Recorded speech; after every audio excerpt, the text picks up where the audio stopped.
Shalom. Video ini dibuat sebagai diary atau sebagai catatan untuk mengingat favor yang Tuhan berikan. Kemurahan yang Tuhan berikan kepada putri kami, Kay Favor. Tahun 2011 ketika kami mau pindah ke Bondowoso, ada seorang hamba Tuhan yang mendoakan kami. Dia memberkati kami dan dia mengutip satu firman Tuhan dari Mazmur 144 ayat 12 bagi kami. Firman itu berbunyi, "Semoga anak-anak lelaki kita seperti tanam-tanaman yang tumbuh menjadi besar pada waktu mudanya. Dan anak-anak perempuan kita seperti tiang-tiang penjuru yang dipahat untuk bangunan istana." Nah, 1 tahun setelah kami pindah ke Bondowoso, istri saya mengandung anak kedua. Nah, ini anak perempuan. Ketika di dalam kandungan, ada seorang dokter yang mengatakan bahwa anak ini nantinya tidak bisa tumbuh tinggi. Nggak bisa tinggi seperti kebanyakan orang, rata-rata orang. Bukan pula berarti anak ini kerdil, hanya dia tidak bisa bertumbuh tinggi. Ketika mendengar vonis itu, saya teringat firman ini. Dan saya klaim Tuhan, anak perempuan saya akan seperti tiang-tiang penjuru. Berarti dia akan tinggi Tuhan. Saya teringat firman ini menguatkan. Akhirnya 12 Februari 2013 anak ini lahir dan kami beri nama Kay Favor. Anak ini sehat, tapi pada waktu dia berumur 8 bulan, dia divonis bahwa ada kelainan jantung. Dia diperiksakan dokter dan divonis ada kelainan jantung, TOF. Akhirnya kita bawa dia ke Singapura, dia dioperasi di Singapura dan menjadi sembuh, puji Tuhan dia menjadi sembuh dan menjadi sehat. Hanya bertahun-tahun berat badannya tidak bisa bertambah. Berat badannya hanya 14 kilo ketika dia berumur 7 tahun. Dan dia sering sakit-sakitan, dia sering batuk, pilek, itu udah menjadi langganan. Sampai pada Maret 2020 ketika terjadi pandemi corona. Dan sekolah diharuskan untuk belajar dari rumah. Dan di situ anak kami menjadi lebih sehat. Dalam waktu yang singkat dia naik 7 kilo. Dia menjadi semakin sehat, dia menjadi jarang sakit. Tapi ketika 18 Desember, Kay mengeluh sakit kepala, Kay mengeluh pusing, dan malamnya dia muntah.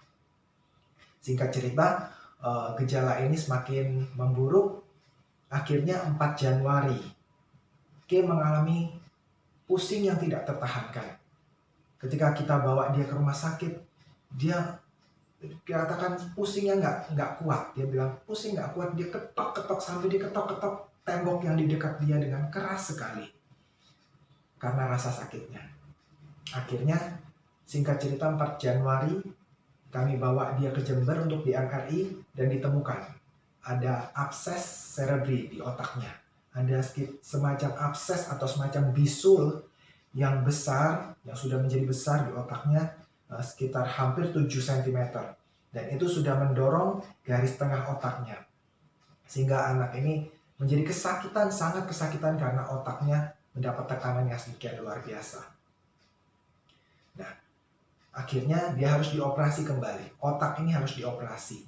Dokter yang menangani waktu itu sangat pesimis. Dokter katakan sangat besar kemungkinan untuk anak ini meninggal di meja operasi. Dokter menghindari untuk mengoperasi anak ini. Tetapi kami mendesak dokter untuk tetap melakukan operasi. Akhirnya kami diharuskan untuk menandatangani surat bahwa kami menerima resiko anak ini meninggal di meja operasi. Kami sudah tanda tangan, tapi nggak cukup sedemikian. Kami harus tulis tangan sendiri pernyataan bahwa kami menerima resiko anak ini meninggal di meja operasi.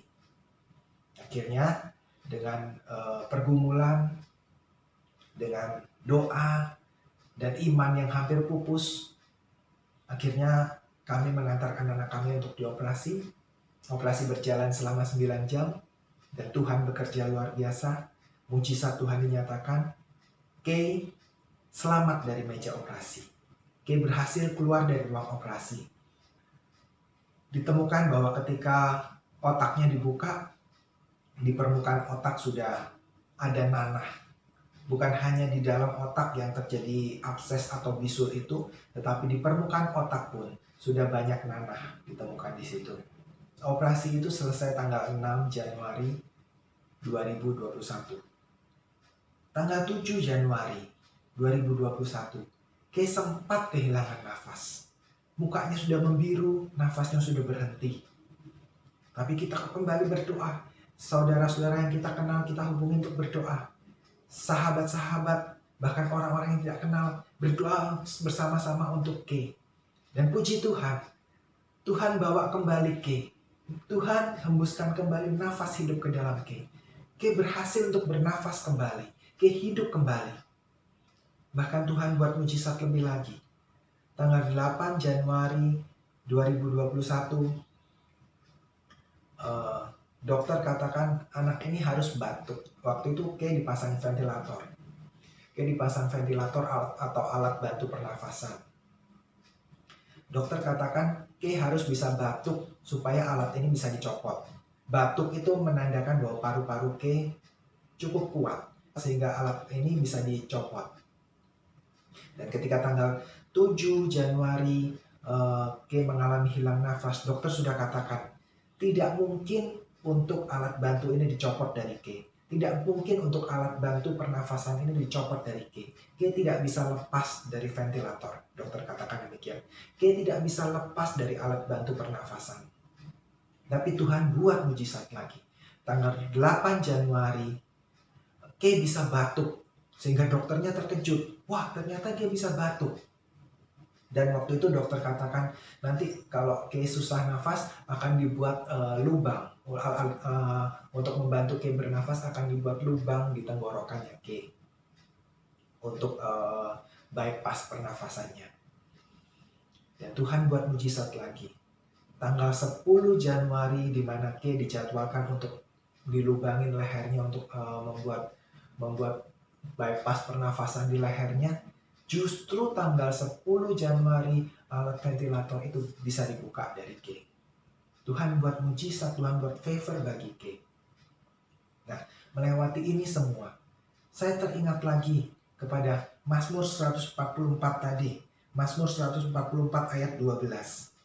Anak-anak perempuan kita seperti tiang-tiang penjuru yang dipahat untuk bangunan istana. Saya teringat kepada nubuat ini. Dan saya renungkan Tuhan, apa yang Tuhan mau katakan melalui firman ini. Lalu Tuhan ingatkan, Kay adalah seperti tiang penjuru yang dipahat untuk bangunan istana. Tiang penjuru adalah tiang yang sangat krusial untuk menopang bangunan istana. Tiang yang sangat penting, tiang yang sangat khusus untuk menopang bangunan istana. Untuk membangun tiang ini harus dipilihkan kayu yang sangat khusus, kayu yang sangat kuat untuk dapat menopang bangunan istana, yang cukup kuat untuk menopang bangunan istana. Lalu kayu ini harus dipahat baik-baik. Kayu ini harus dipahat baik-baik. Mungkin dipahat itu sakit, mungkin dipahat itu tidak enak, dibentuk itu tidak enak. Tapi secara estetis, kayu ini akan diukir sedemikian rupa. Kayu ini akan dibuat sedemikian indah karena untuk memenuhi estetika bangunan istana. Kayu ini akan dihias sedemikian rupa, dibuat sedemikian indah, dibuat sedemikian menarik. Dan kayu ini harus cukup kuat. Untuk itu tidak bisa sembarang kayu. Untuk itu harus kayu yang khusus. Dan Kay adalah tiang penjuru itu.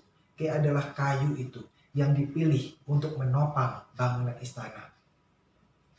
Kay harus menanggung banyak hal. Kay harus menopang banyak hal. Dari bayi, Kay harus menanggung banyak kesakitan. Dari dia umur 8 bulan. Dari dia umur 9 bulan dia sudah dioperasi. Dan dia menanggung banyak kesakitan.